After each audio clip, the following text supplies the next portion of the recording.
This week on Battle of the Ports, we are taking a look at the second Lotus game in the trilogy. Unlike the original game, this one shifts the focus to an arcade-orientated gameplay, or at least that's what we were told back in the day. Personally, I think the original was more arcadey. Anyway, in this second game, the fuel limit and difficulty levels were dropped, and the lap-based levels were replaced with course-based time trials, which are required to be completed in order to qualify for the next one. In addition to the Esprit Turbo SE, Lotus Turbo Challenge 2 also features the Lotus Elan SE, hence Esprit being dropped from the title. There was no choice of car, however. The player runs with the Elan SE in odd levels, with the Esprit on even levels.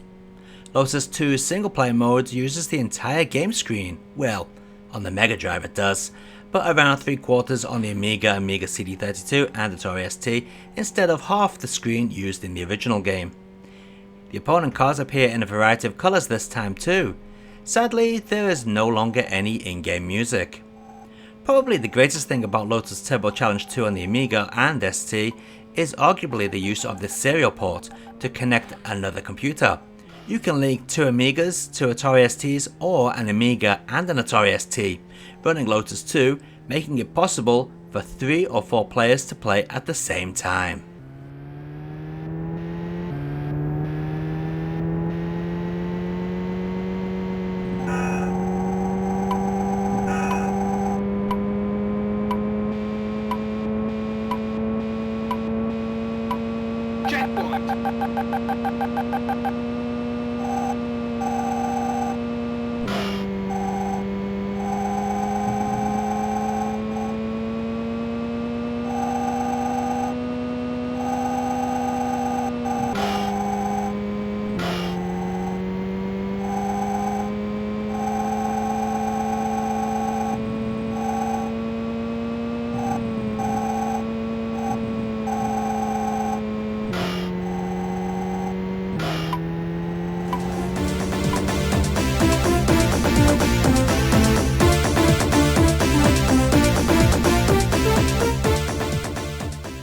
So the Amiga CD32 port is just that, a straight port of the Amiga original. Lazy isn't even in it. In fact, they took out the ability to enter your name and the 2-player link option. I guess we should be glad they didn't replace the music this time round. We should be upset that they didn't bother to add any to the races though.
Straight away we can see that the Atari ST port of Lotus Turbo Challenge 2 isn't as good as the Amiga original. The colour is worse, the audio is worse, but these points can be forgiven. What can't be forgiven though is the choppy frame rate and the poor gameplay. You see, the frame rate affects how the car handles, making the game twitchier than it should be. This puts you off when racing, and I'm also sure the collision detection is also slightly off in this version.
And let's finish off with the Mega Drive game, which is actually called Lotus Turbo Challenge.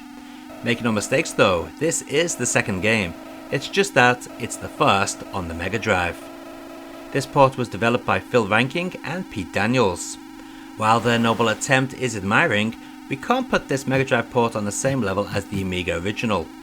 First of all, the audio driver used is atrocious. It sounds like a nasty 8-bit sound chip. The colours are also not that great and the game does drop frames. Saying that, it is pretty smooth overall, but it does look quite ugly at times, especially when the weather effects are in use. The fog effect is particularly bad. While Lotus Turbo Challenge on the Mega Drive isn't the best, it sure is better than the port of Top Gear 2.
And let's take a look at all those versions of Lotus Turbo Challenge 2 running side by side.